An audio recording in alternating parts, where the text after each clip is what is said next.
Let's just join the governor of Lagos State, Babajide Sanwo-Olu, as he's briefing the public. And loved ones of people that might have been involved in this very unfortunate, tragic, monumental national loss. This is an event that could be described as a clear national disaster. This is an event that one can say that indeed mistakes were made from all angles, and this is an event that truly, really should not be happening in a modern day city like Lagos. Secondly, I want to also thank and commend all of the first responders, the very gallant men that have been here for almost 2 days now, that have also been working, to see how they can bring as many survivors as possible. It's been a very, very difficult journey for all of them, and our government certainly want to put on record that we appreciate their work and will continue to ensure that whatever needs to be done to get to the root cause of this will certainly be done. I think it's important for me to also let you know where I've been, in the last 1.5 days. I actually traveled out of Nigeria in the early morning of Sunday. I had to travel to Rome to attend the G20 summit in Rome. There is a side conference by the European Commission for Africa and Asia that was invited to a speaking engagement. And so we had the engagement throughout Sunday night and also on Monday. Unfortunately, I was actually on the rostrum speaking on Monday when I got a call of what had happened here in Lagos, right? And I had to turn back because I was also due to go to the COP26 climate change conference, where I also have a speaking engagement, but we had to terminate and truncate that to make a turnaround back to Lagos. And so what had happened since I came, I was on site last night, straight from the airport, and I was here for over 2 hours, right? Of course, active rescue operation were ongoing, were still live, and I encourage all the men that were working, because some of them had indeed been working for the past 12 hours before then, right? And we had to create a clear chain control and command, which is why you have some of the canopies that are out here now, and to have a clear process where families, press, and general public could get answers to questions that they might have, and we all can indeed learn from this moving forward. So what are the things that also have happened in the last almost 48 hours? Of course, it's on record that we have asked the general manager of the Building Control Agency, Architect Ikoyi, to proceed of an indefinite suspension, and that I gave instruction to, and we will say that we had to take from the head, from the leadership of that agency, and you can rest assured that if there are other people that are found in the course of the investigation, everybody will also face the full route of the law. So for us to get to the real issue of what had happened, I've set up a high-powered commission of inquiry. It's a strong professional investigative panel that are consisting of everybody from outside of government. Everybody from outside of government, and I'll roll out the names of the members. It's a 5-member with 1 secretary that's also external, and they've been given a clear terms of reference. Right, later today, I will be meeting with some of them, and we'll identify where they're going to work from, and we're going to give them a 30-day assignment for them to wrap up and tell us, indeed, professionally, what had gone wrong here, and who are the culprits, and what do we need to do. So if you permit me, I will roll out the names of members of that panel of inquiry. Is that the right word? Right. I have Town Planner Tayo Ayinde, who will chair. He's the current president of the Nigerian Institute of Town Planners of Nigeria. I have Dr. Akintilo Idris Adeleke. He's one of the foremost structural engineers in the country. He's the best in class as a structural engineer. I have architect Yinka Ogundairo. He's a partner with one of the leading architectural firms in the country. They have done several developments like this. I have builder Godfrey O. Godfrey. He's also been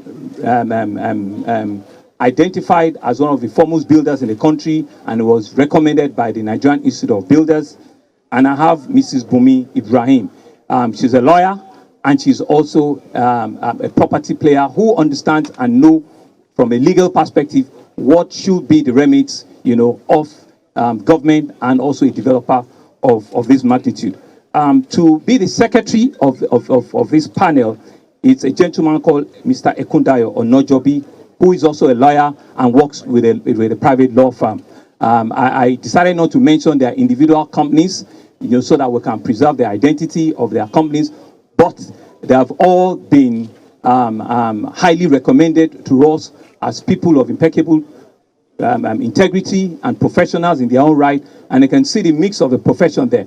There's a town planner, there's a structural engineer, there's an architect, there's a builder, and there are two lawyers. One is a secretary, and one sits, as member of the panel. I'll be signing an executive order in another 1 hour to give legal backing to their composition so that they can start work immediately and turn out a report not later than 30 days. So that's for that. The other thing that we have that we've also set up here is we've set up, a very strong empathy-driven medical base. Unfortunately, what we've seen in the last 48 hours is that we do not have the manifest of everybody that was on site, which is what's called now, which is against the law. On a daily basis, you are meant to have a manifest of everybody that is working in the construction. So there is no manifest, right? And unfortunately, too, it's also been very difficult for us to identify or for anybody to come forward as maybe a project manager or a staff of the developer and the contractor. So we've also been working without having full information as into what is the modus operandi of the company. So that's why we do not know what numbers we're dealing with or what the mix are and what work they're doing there. So it's still completely in dark. We don't know. But what we do know as we speak now is that we've been able to rescue 9 individuals, right?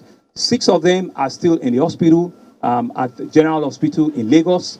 So we have all their names, their telephone number, their pictures, we have everything. And 3 that have been discharged for minor injuries, right? And so that's what we have to date. But unfortunately, we have 21 confirmed mortality, meaning that people that have been taken out from this site that have been taken to the morgue, 21 of them. But what is the process? So we have a desk that has been set up here where we want family members. Like I said, we do not have a manifest. So anybody that is missing, that you think you must have assumed that maybe came here to work or is a worker here, you will take down the name of the person. If you have a photograph of the person, it will be very, very useful, right? We will also want your own name and contact, of who is presenting. We do not want more than 1 or 2 family members. We do not want 6, 7 members from the same person to confuse us and say that we are here for 1 person and 7 people are crowding us. Nominate who is with 1 person or 2 at max that they can give our detail. We can have your numbers, your telephone number, and a picture, if you have one, of your family member that you are indeed looking for. And we've designed a form, for that. We've designed a form that will be given to them, and they can fill the form right away here. And there's also been a website that has also been designed, for this, which is help at lagosmind.org. And once you go on the desk, they can give you to. So for missing person web form is lagosmind.org/help. Let me repeat again. Missing person web is lagosmind.org/help. But there's an email that is help@lagosmind.org. These are all social media mails that we can use or search. And we also have a psychosocial support call, which is 090 9000 6463. 090 9000 6463. This is a psychosocial support call for people that might need psychosocial counseling or additional information as into what the plan is. So what we have currently now, we're still conducting what we call a search and rescue mission. The site is still a live site. We're still very hopeful because each time they pump oxygen, they pump water into the debris so that if we have survivors, they will still have a chance to continue to breathe. That's why intermittently they do that. They pump in oxygen and they push water into the place, right? So, and we have 4 quadrants from what Lasema have explained to us in which they are working. And momentarily they will stop operation and they have the equipment in which they will need to pick sound, if any, and they will do that for about 30 minutes or so before they go, back at work again and continue to do a search, and rescue. We do not know when this will be completed. We do not know how long it's going to take, but I can assure you that we'll have enough resources, we have enough men to continue to stay there for as long as it takes until, we can indeed rescue the last person out of the place. Hope is what is in short supply, but hope is what we all require right now. And so we need to be strong in hope and believe that indeed our loved ones are there, and they can still have oxygen to breathe. So we'll continue to do, the best that we can. This is not a typical search and rescue. This is not a typical building collapse. This is a total floor by floor, all coming down. There are no pillar in any form that is holding anything. It's a total drop, of floor by floor. And so it's really, really been a very tough, exercise that is being done here. But I want to also comment and thank all of our support. People think that it's only Lagos State that is there. We have, a full support from the private sector. We have a team from Julius Baja. We have a team from Kremborg. We have a team from CCCC. Of course, we have NEMA also. We have LASEMA. We have the fiscal planning end-to-end. And of course, we have the Ministry of Health. So it's a multi-sectoral, multi-agency, multi-collaboration between the organized private sector and government, to see how we take this, forward. And it's been a strong learning and a lesson, for everyone. Of course, the security operatives are here, Nigerian Army, Nigerian Police Force, also just to be able to keep, law and order all around here. We feel a lot of concern from the family members. There's been a lot of psychosocial therapy that I personally have had to engage in the last 30 minutes. People are indeed upset. People are hungry. People are, very, very uncomfortable, with it. And it's rightly so. One can understand that incidents like this, that nothing will look well. But I can assure you that we're doing everything. Of course, the fire servicemen are also here. So what we're going to do, like I said, is for the corpses that have been recovered, right, we need to do a systematic, process of identifying, the corpse. Right now, as we speak, they're conducting an autopsy. Professionally, an autopsy has to be conducted. And so right now, as we speak, they are conducting autopsy on all of the bodies, that have been taken away. And we believe that before the end of today or sometime tomorrow, the corpse should be ready, for pickup once it's been identified by the family members. We will now open. So, like I said, I'll be signing an executive order to put a legal backing to the independent inquiry panel that was set up, and their terms of reference, to just mention to you, will be to determine causes or cause of the collapse of the building under construction, whether there were full compliance with fiscal planning, building and building material laws in the state, to determine whether there was any supervisory or oversight lapse on the part of the regulatory authority in the state, to determine the number of casualties and fatalities, to examine any other matter incidental to any of the terms I've stated above, and to make necessary recommendation to guide against, reoccurrence of such incidents in the state. We will make this TOR available to gentlemen of the press in the course of the day. We will now be open to further clarification or questions and I think let's just do it in an orderly manner. If one person had asked a question you wanted to ask before, please just. Right, so I'll start with the gentleman there. Yes. Thank you very much, Mr. Governor. Like he said, please pass. Thank you very much. My name is Darido. I work with Channels Television. Mr. Governor, are there clear physical planning violation, on this site? The reason why I'm saying this is, a lot would say one too many in Lagos, and I don't want to bother anyone with statistics, actually, but building collapse. I was still in Ikorodu 2 weeks ago to cover one. And again, with the suspension of the Lagos State Building Control Agency boss, in your preliminary investigation, have you noticed, from what you've been briefed, any violation of the physical planning code? I will not have the details, but from preliminary investigation, yes, there will be violations. Now, even a simple thing as not having a manifest on site is a violation of the law in itself. So there are several violations that will have happened here. Thank you. So the gentleman there first, then we'll take her. I thought you were raising up here. Yes. So please just remove from the line. Good day, sir. My name is Eniola Daniel. I write for the Guardian newspaper. So, sir, you claim that you don't know the identity of any of the workers here. So it's really baffling. How does that sound? So I don't know. Are they from heaven? And we also learned that the contractor was also trapped, or is still trapped there. So I don't know what is the situation of the contractor. So those are very vague questions you are asking, right? So when we say we do not know, we'll expect professionally, if you're a contractor on site for this job, you need to present yourself to say that I work for XYZ company and I'm the project manager. Nobody has turned up. Nobody. We know the name, but we don't know individual. There's an address, it's a residential address. There's nobody there. Right. So you listen. So some of the people we've also asked. There's a family member who I asked this morning that where is your project manager? Where is and they said some of them might also be inside because he couldn't even answer. And if you check the board, there, their names and their signals, or there are some rows there that have been cleaned up. There are things that have been cleaned up that you can see, right? The telephone numbers you have there are the same telephone numbers that you have all across.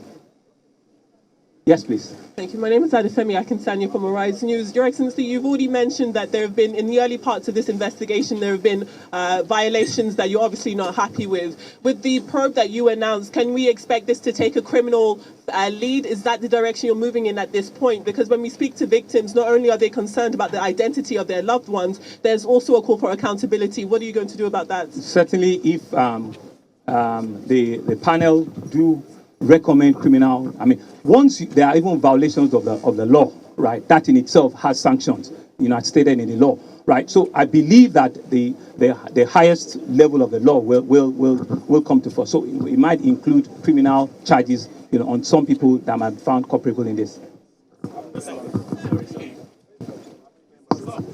We'll come to you. So please, let's make it. Your Excellency, my name is Dayo Ayemi from Tribune newspaper. As you can see around there, we have a lot of high-rise buildings here now. I don't know, maybe you have the intention of compelling integrity tests on some of these high-rise buildings in order to save life in the future. Thank you. Well, okay, so this is not something we're just going to rush at. There's a process to that, right? And so this building probably have been here for 15 years, 20 years.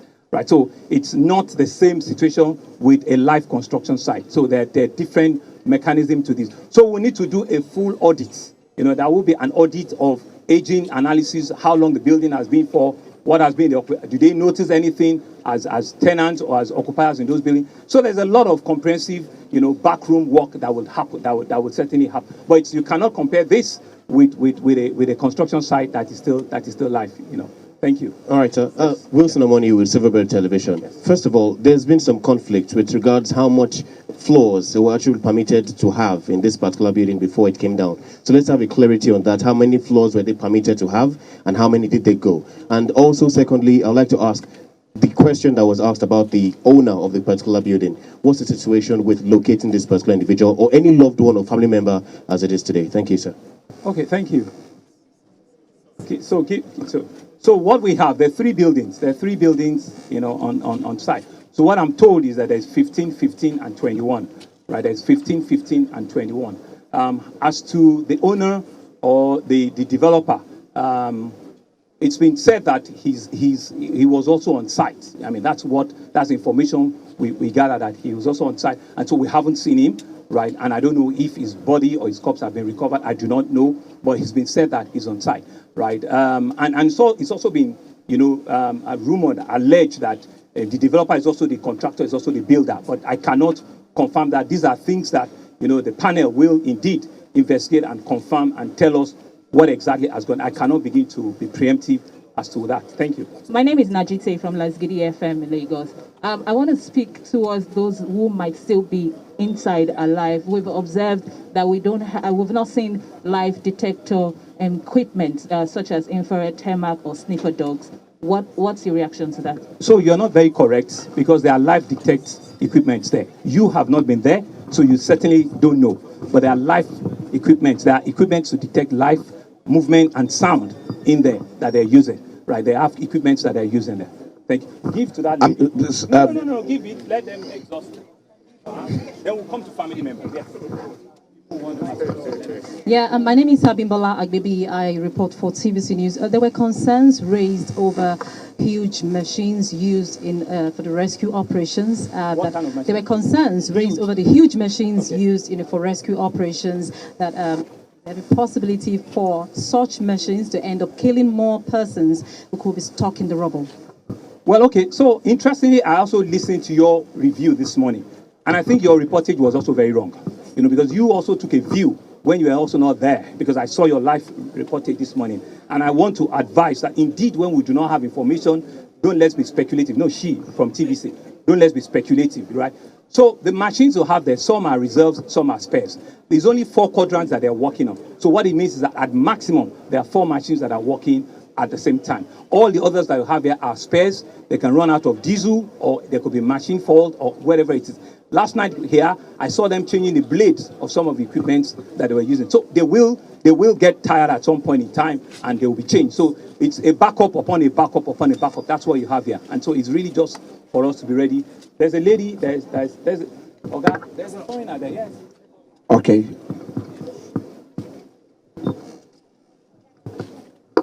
Hi, Yasmin Kangavelis for AFP. Many construction sites in Lagos are lacking safety protocols.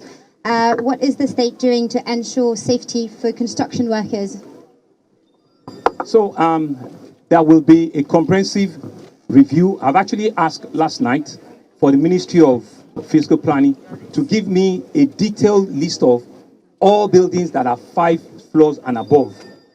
All buildings that are 5 floors and above that are under construction in Lagos. I've asked for that list this last night, and I hope they will give it to me later today. These are going to be some of the due diligence that we're going to conduct with the private sector. We're probably going to be working with a lot of professional institutes so that we can very, very quickly go around all of these places and see if we can do, integrity tests, and see if we can do non-destructive tests, So I've asked for, a list of all where they are, what state they are, all 5 floors and above in the whole of Lagos that is under construction, that has gotten approval, from us.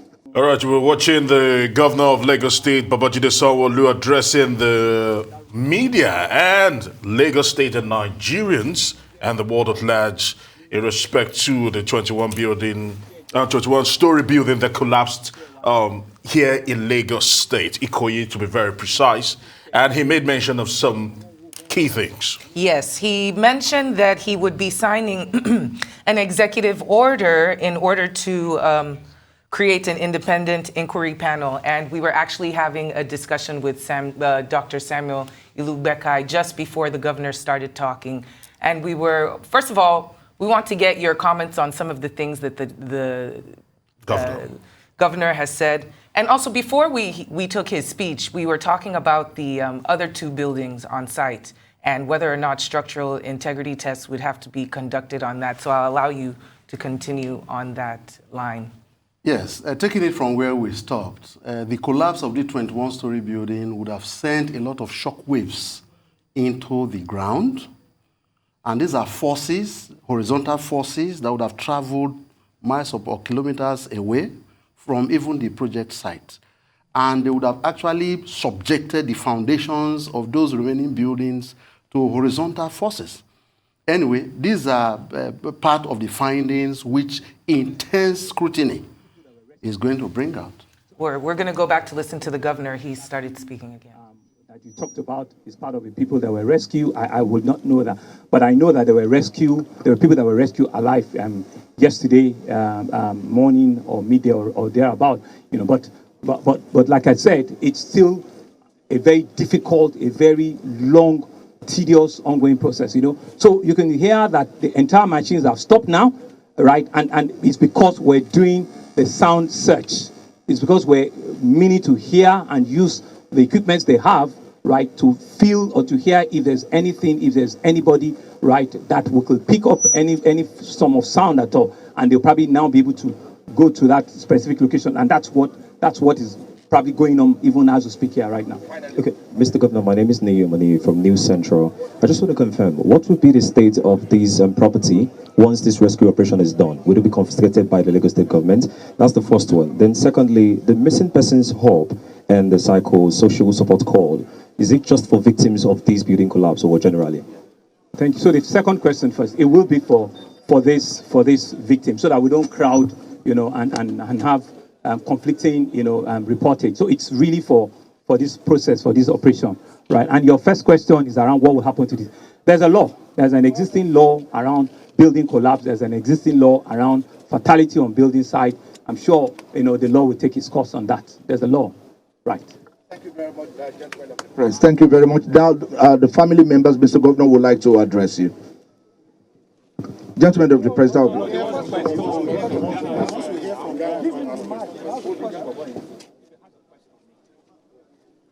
Utmost respect, sir.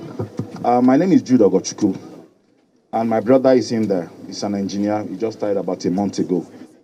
What we need, boss, is early closure. The deputy governor was here yesterday. He spoke with us, and he said we could go to IDH and Marina. I went there yesterday. I was there today again. But it has been terrible there, sir. They refuse us to see the people that are there. They refuse us to have an early closure. We need to know early. This thing you are seeing is going to take probably 2 weeks to get this thing done. We are in pain, sir. We are in serious pain. Thank you very much. We need early closure. So what I'm going to do, and I honestly, sincerely do empathize and sympathize with you. So what I'm going to also read out is at least we know the names of the people that are alive. So we can indeed, we can read out those names, right? And you can, we can make a sense, out of that right away. But regarding, access, officially there has to be, an autopsy. And like I said, they're conducting that. We hope that they will conclude that later today.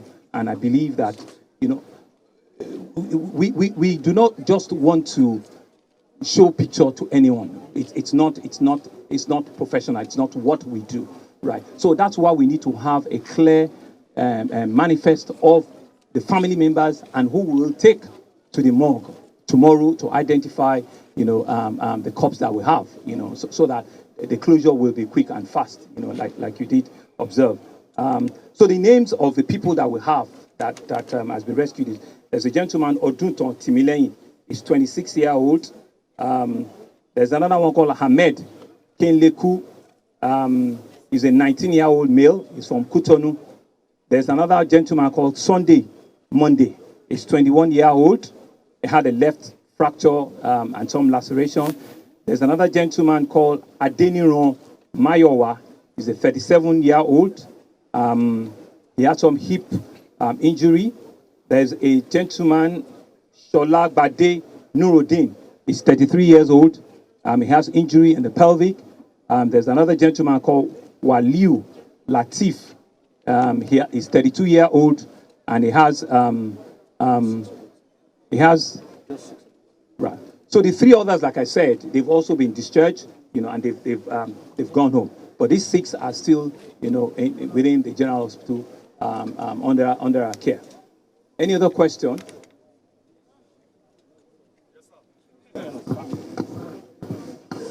Good afternoon, Mr. Governor. My name is Abel Godwin. I came from Abuja at 2 a.m. this morning. And my son is one of the victims. He's 18 years old. And I got the information around 10 a.m. yesterday, and I hit the road to Abuja. I arrived at 2 a.m. this morning. Ever since then, I've been here. I was directed to go to IDHA or ID whatever. I've been there, but they couldn't allow me to check either my son is alive or not. I've been to the general hospital. I'm just coming directly from there. So thank you. So it's the same thing. What will going to happen after this press statement? We're under this canopy. There's a form that you need to fill for us. You've done that, right? So you just exercise a bit more patience. Once you've done that, you have your telephone number and everything. Like I said, by tomorrow latest, once they complete the autopsy, they will be invited to the morgue to identify, the various corpses that we have. Yes, please. Yes. Thank you. Will that be all for gentlemen of the press? Thank you very much. And I want to just finally, just advise and just plead with all of us. There's a lot of emotion, and rightly so, that is running. And so please, let's be very, very, very careful about sensational reportage. If anything it's not clear, make those disclosure in your reportage that, well, it's on confirmed sources, but that you want to say it, so that we know that indeed, for a fact, you are reporting what you know and what has been confirmed with you. And like I said, it's still a live site, and we'll continue to do everything to ensure that everybody that needs to be brought alive will be brought alive by the grace of God. Thank you very much.